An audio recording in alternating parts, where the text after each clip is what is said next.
Warahmatullahi wabarakatuh. Saya Syahrul Ramadan. Saya akan mempresentasikan tugas akhir dari MK atau mata kuliah MONEF, monitoring dan evaluasi dengan materi AHP berbasis monitoring dan evaluasi atau MONEF. Pengertian AHP. Thomas Elsati mengembangkan analytical hierarchy process atau AHP sebagai metode pengambilan keputusan yang membantu menentukan prioritas dari beberapa pilihan berdasarkan sejumlah kriteria. AHP sangat berguna ketika keputusan melibatkan banyak aspek yang harus dipertimbangkan. Pengertian monitoring dan evaluasi. Monitoring adalah proses mengamati pelaksanaan program secara berkala untuk memastikan kegiatan berjalan sesuai rencana. Evaluasi adalah proses menilai hasil, manfaat, dan dampak program setelah dilaksanakan. Hubungan AHP dengan MONEF. Dalam MONEF seringkali terdapat beberapa aspek yang harus dinilai seperti efektivitas, efisiensi, dampak, dan keberlanjutan.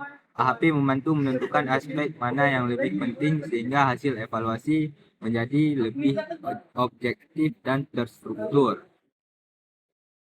Langkah-langkah AHP dalam MONEF. 1. Menentukan tujuan evaluasi. 2. Menentukan kriteria penilaian. 3. Menentukan alternatif yang akan dibandingkan. 4. Melakukan perbandingan berpasangan. 5. Menghitung bobot prioritas setiap kriteria. 6.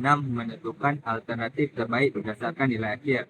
Contoh penerapan misalnya pemerintah ingin mengevaluasi 3 program pemberdayaan masyarakat. Tujuan menentukan program paling berhasil, kriteria, efektivitas, efisiensi, dampak sosial, dan keberlanjutan. Alternatif, program A, program B, program C.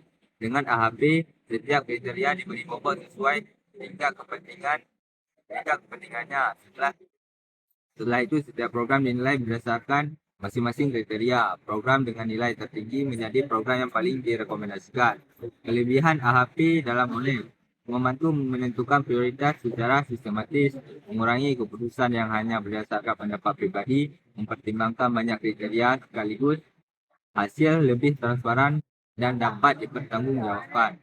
Kekurangan AHP: membutuhkan waktu jika jumlah kriteria alternatif banyak, bergantung pada penilaian responden atau ahli. Jika penilaian tidak konsisten, hasil dapat menjadi kurang akurat. Kesimpulan, AHP merupakan metode yang efektif dalam monitoring dan evaluasi karena membantu menentukan prioritas berdasarkan berbagai kriteria secara objektif. Dengan menggunakan AHP, hasil MONEF menjadi lebih terarah, sistematis, dan dapat dijadikan dasar dalam pengambilan keputusan atau perbaikan program di masa mendatang. Sekian dari saya. Assalamualaikum warahmatullahi wabarakatuh. 5 menit wah. 5 menit. Yang terekam. Ya Allah.